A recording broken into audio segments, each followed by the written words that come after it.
नमस्कार दोस्तों। आज के टॉपिक में हम जानेंगे रिले क्या होती है, उसकी कॉन्फ़िगरेशन कैसे करते हैं, उसकी सीटीपीटी की सेटिंग कैसे करते हैं। मान के चलो हमारे पास दो सबस्टेशन है, सबस्टेशन ए और सबस्टेशन बी। ये सोर्स सबस्टेशन है और ये लोडिंग सबस्टेशन है। सोर्स सबस्टेशन मतलब पावर का फीडिंग ए से बी की तरफ जाता है नॉर्मली। तो मान के चलो ये 132 केवी की लाइन है, 132 किलो वोल्ट की लाइन है और नॉर्मल इस पे करंट 200 300 एम्पीयर 300 एम्पीयर अज्यूम करते हैं। 300 एम्पीयर कंडीशन में नॉर्मल चलता है।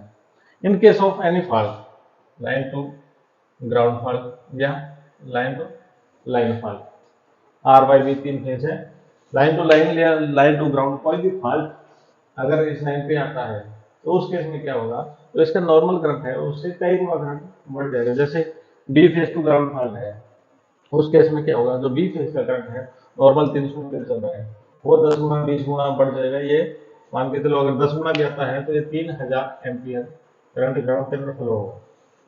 उस केस में क्या होगा, इतना ह्यूज करंट जो ग्राउंड के अंदर फ्लो होगा बी फेज का, ये लेगा कहाँ से, सोर्स से लेगा। सोर्स हमारा कहाँ पे जुड़ा हुआ है, आगे ग्रिड से, ठीक है। और ग्रिड से इतने huge amount of power sir एकदम से आते हैं, उसकी वजह से ग्रिड फेलियर के चांसेस बढ़ जाते हैं। तो उस केस में हमें क्या करना चाहिए, हमें ये करना चाहिए जैसे ही फॉल्ट आए जितना जल्दी हो सके फॉल्टी एरिया को रिमूव करवाना है, फॉल्टी एरिया को इस ग्रिड से आइसोलेट करना है। उसके लिए हम क्या करेंगे, उसके लिए हम यहाँ पे ब्रेकर यूज करेंगे। ब्रेकर का क्या काम है, ब्रेकर का काम होता है ऑन लोड आइसोलेशन डिवाइस। जो लोड के ऊपर आइसोलेशन, एक तो आइसोलेटर होता है, आइसोलेटर होता है ऑफ लोड। लेकिन फॉल्ट कंडीशन में या नॉर्मल लोडिंग कंडीशन में हमें क्या इक्विपमेंट चाहिए, हमें ऐसा इक्विपमेंट चाहिए जो लोड के ऊपर लाइन को काट सके। तो उसके लिए हम ब्रेकर यूज करेंगे। अब ब्रेकर का ऑपरेशन क्या होता है, मैनुअली होता है। अब फॉल्ट आया, हम मैनुअली क्लोज करेंगे, ओपन करेंगे, मैनुअली फॉल्ट के केस में मैनुअली ओपन करेंगे, तो क्या होगा, इतनी देर में ना ग्रिड अपना फेल हो जाएगा। हमें चाहिए मिली सेकंड के अंदर ये फॉल्ट को रिमूव करें, वो मैनुअल ऑपरेशन पॉसिबल नहीं है। उसके लिए हमें क्या चाहिए, उसके लिए हमें एक सेंसिंग डिवाइस चाहिए जो ये सेंस कर सके कि हमारी लाइन पे नॉर्मल लोडिंग है या ओवरलोडिंग है या फॉल्ट आया है। तो उसके लिए हम क्या करेंगे, रिले यूज करेंगे।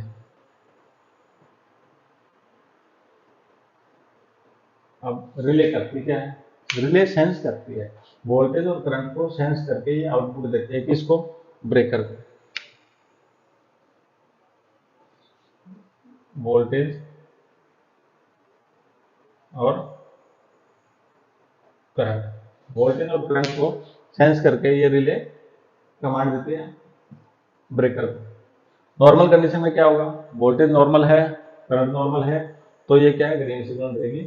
यहाँ पे कोई आउटपुट नहीं आएगी ब्रेकर को, ब्रेकर को आउटपुट नहीं आएगी या ट्रिपिंग कमांड नहीं आएगी नॉर्मल कंडीशन में। जैसे ही हमारी कंडीशन अब नॉर्मल होती है, नॉर्मल से अब नॉर्मल की तरफ, तो फॉल्ट के केस में जैसे करंट बढ़ता है तो ये जो सेंसिंग करंट है ये है सेंसिंग करंट या सिग्नल करंट बोलते हैं। सिग्नल करंट, सिग्नल वोल्टेज इसमें चेंज आएगा। सिग्नल करंट नॉमिनल करंट से अगर बढ़ गया तो उस केस में रिले सेंस करेगी कि हमारी लाइन के ऊपर फॉल्ट या ओवरलोडिंग आई है, तो वो क्या है, ब्रेकर को कमांड देगी ट्रिपिंग का, और उस कमांड से ब्रेकर ट्रिप हो जाएगा और हमारा जो फॉल्टी एरिया है वो ग्रिड से आइसोलेट हो जाएगा। अब कैसे करती है, रिले है इलेक्ट्रोमैग्नेटिक छोटी सी डिवाइस होती है जो कंट्रोल रूम के अंदर लगी होती है, लेकिन हमारी वोल्टेज 132 किलो वोल्ट 1,32,000 वोल्ट है या 220 केवी है, और रिले का इसका लाइन का करंट है वो 300 एम्पीयर जा रहा है। तो ये सीधा इसके ऊपर नहीं लगा सकते हम, इतनी हाई वोल्टेज के ऊपर या हाई करंट के ऊपर सीधा रिले नहीं लग। इसके लिए हमें क्या चाहिए, ये पावर करंट और पावर वोल्टेज है उसको सिग्नल की सेंसिंग की फॉर्म में कन्वर्ट करके और रिले के ऊपर लेके आएंगे। तो उसके लिए हमें इक्विपमेंट की जरूरत होती है, इंस्ट्रूमेंट ट्रांसफार्मर, ठीक है। इंस्ट्रूमेंट ट्रांसफार्मर दो टाइप करते हैं, सीटी पीटी। सीटी होती है करंट ट्रांसफार्मर और पीटी होती है पोटेंशियल ट्रांसफार्मर। दो टाइप के हमारे पास इंस्ट्रूमेंट ट्रांसफार्मर है। करंट ट्रांसफार्मर सीटी है और दूसरा है वोल्टेज मेजरमेंट के लिए पीटी है। कैसे लगाते हैं इसको, आर बाई बी जो तीन फेस है उसके ऊपर सीरीज में लगाते हैं सीटी। ये हमने कोई ए सबस्टेशन से बी सबस्टेशन की लाइन के ऊपर जो आर फेस है उसके ऊपर सीटी का डायग्राम बनाया। सीटी की प्राइमरी है ऊपर, प्राइमरी की एक टर्न होती है और उस पर P1 और P2, P1 जो जहाँ से करंट इनपुट और P2 है करंट आउटपुट। ये प्राइमरी टर्न होगी P1 और ये S1 और S2 इसकी सेकेंडरी टर्न होगी। अब क्या होता है ट्रांसफार्मर का, जैसे डायग्राम हमने बनाया, ये ट्रांसफार्मर है, इंस्ट्रूमेंट ट्रांसफार्मर, इसको करंट ट्रांसफार्मर, ठीक है। ये हमने डायग्राम बनाया, ये सीटी का डायग्राम। सीटी की इधर एक टर्न है हमारा, इसमें 300 एम्पियर अगर नॉमिनल करंट चलता है इस लाइन के ऊपर, तो इसकी एक टर्न है प्राइमरी की, ये P1 और P2 ये प्राइमरी के टर्मिनल है और ये S1 और S2 ये सेकेंडरी के टर्मिनल है। और इसका अगर रेशो एक है, मतलब प्राइमरी की एक टर्न है तो सेकेंडरी की कितनी होगी टर्न, 300। प्राइमरी की एक टर्न है और सेकेंडरी की 300, तो इसका रेशो क्या हुआ, 1:300।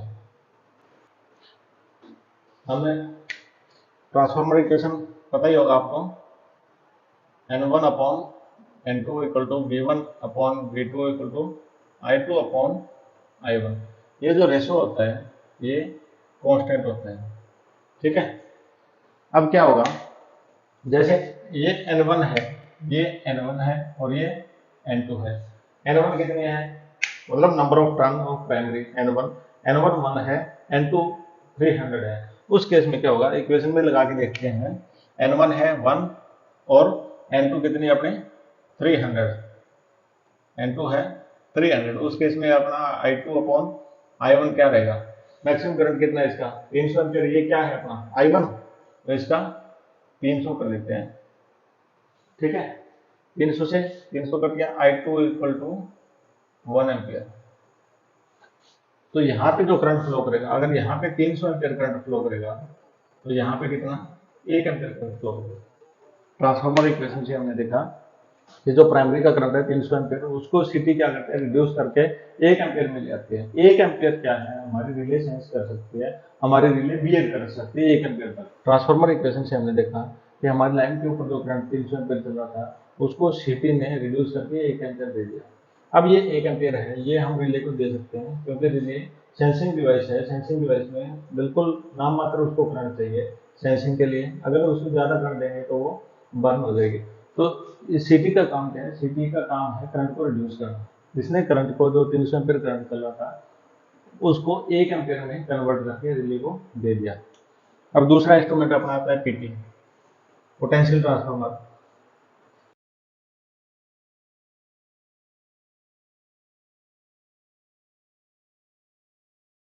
दूसरा हमारा इंस्ट्रूमेंट ट्रांसफार्मर कौन सा है, पीटी। पीटी होता है पोटेंशियल ट्रांसफार्मर। इसने क्या किया, पीटी ने 132 केवी अगर लाइन के ऊपर चल रहा है तो उसको रिड्यूस करके इसने 110 वोल्ट में कन्वर्ट कर दिया। कैसे कर दिया, इसका जो रेशो होता है ये 1200/1।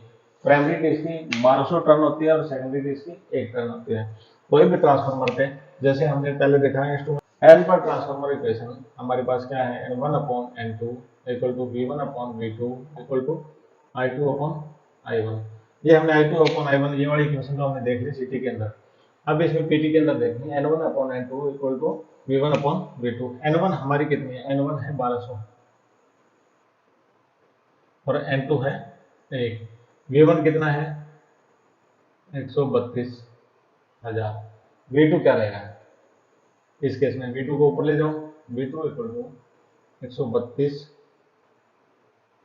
अपॉन 1200, तो से 2 कट गया और जाए 110 वोल्ट। V2 क्या रहेगा हमारा, ये V2 है, V2 क्या रहेगा हमारा 110 वोल्ट, ठीक है। अब जो हमारी हाई वोल्टेज थी उसको लो वोल्टेज में इसने पीटी ने कन्वर्ट कर दिया।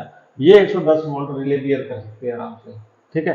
तो ये जो सेंसिंग वोल्टेज है ये रिले को जाएगी और रिले इसके ये वो जो वोल्टेज है वो हमेशा इसके रिस्पेक्ट में चलेगी। अगर ये रिड्यूस होगी तो ये भी कम होगी, अगर ये इंक्रीज करेगी तो ये भी इंक्रीज करेगी। वैसे ही सीटी का होता है, सीटी का अगर प्राइमरी करंट बढ़ता है तो सेकेंडरी भी बढ़ेगा, प्राइमरी अगर रिड्यूस होता है तो सेकेंडरी भी रिड्यूस होगा। वैसे ही पीटी में भी अगर प्राइमरी वोल्टेज बढ़ती है तो सेकेंडरी वोल्टेज भी बढ़ेगी, प्राइमरी अगर कम होती है तो सेकेंडरी भी कम होगी वोल्टेज।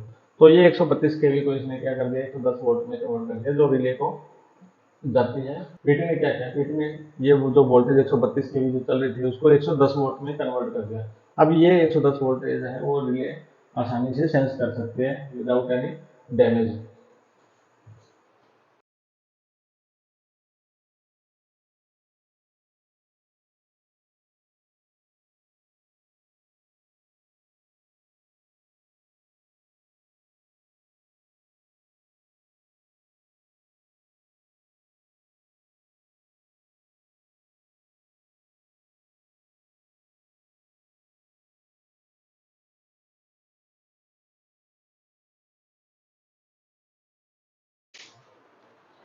अब रिले को यहाँ पे क्या मिला, 300 एम्पीयर करंट चल रहा था उसको कन्वर्ट करके इसने 1 एम्पीयर में कन्वर्ट कर दिया। तो वोल्टेज 132 केवी चल रही थी उसको रिड्यूस करके इसने 110 वोल्ट में कन्वर्ट कर दिया। ये जो रेशो रहेगा इनका, जैसे प्राइमरी वोल्टेज है या प्राइमरी करंट है वो रिड्यूस होगा तो उसके रिस्पेक्ट में जो ये सेकेंडरी इनका करंट और वोल्टेज है वो भी रिड्यूस होगी। अगर वो इंक्रीज होगा तो ये भी इंक्रीज होगा। अज्यूम करो कि हमारी लाइन 300 एम्पीयर की है, 300 एम्पीयर से ज़्यादा बेयर नहीं कर सकती, ठीक है। तो उस केस में अगर प्राइमरी का 300 एम्पीयर चल रहा है सीटी के ऊपर तो सेकेंडरी का उस एवज में 1 एम्पीयर चल रहा है। तो रिले को इस हिसाब से सेट करेंगे, जैसे ही लाइन का करंट 300 एम्पीयर से एक्सीड करेगा उस रिस्पेक्ट में इसका रिले का करंट है वो 1 एम्पीयर से एक्सीड करेगा। जैसे ही रिले का 1 एम्पीयर से एक्सीड करेगा तो रिले की सेटिंग हम उस हिसाब से करेंगे कि रिले का करंट 1 एम्पीयर से बढ़ जाए तो ये ट्रिपिंग कमांड दे दे, ठीक है। तो 1 एम्पीयर से एक्सीड करेंगे ट्रिपिंग कमांड दे दे, ट्रिपिंग कमांड ब्रेकर को जाएगी, ब्रेकर इस लाइन को ट्रिप करवा देगा क्योंकि इसकी जो लाइन की बीडिंग कैपेसिटी है उससे ज़्यादा करंट अगर इसके अंदर फ्लो होता है तो ये लाइन डैमेज हो सकती है। तो उस केस में इस सेटिंग को बोलेंगे है आवर करंट सेटिंग।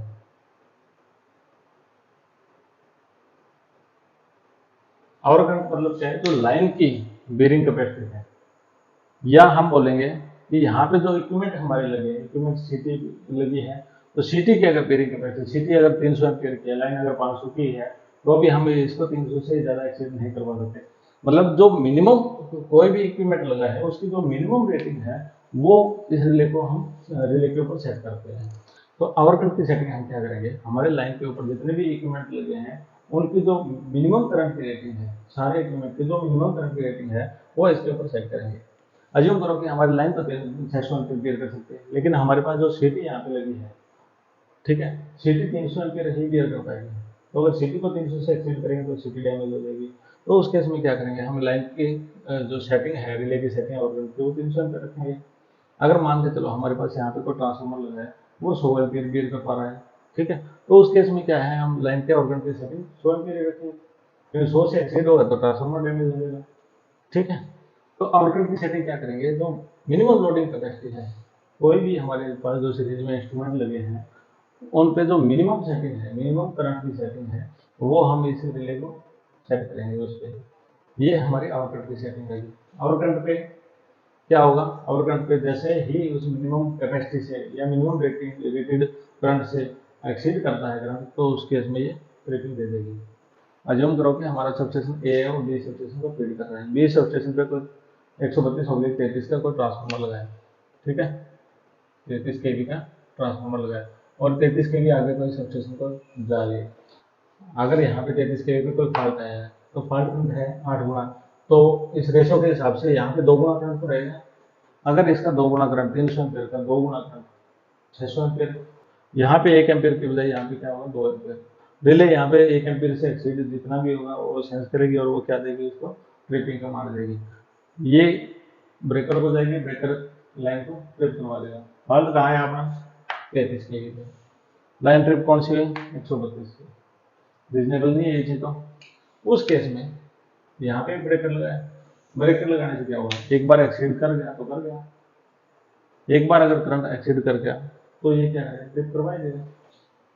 उस सिचुएशन से काउंटर करने के लिए हमारे पास एक दूसरी सेटिंग होती है हाई सेट की सेटिंग।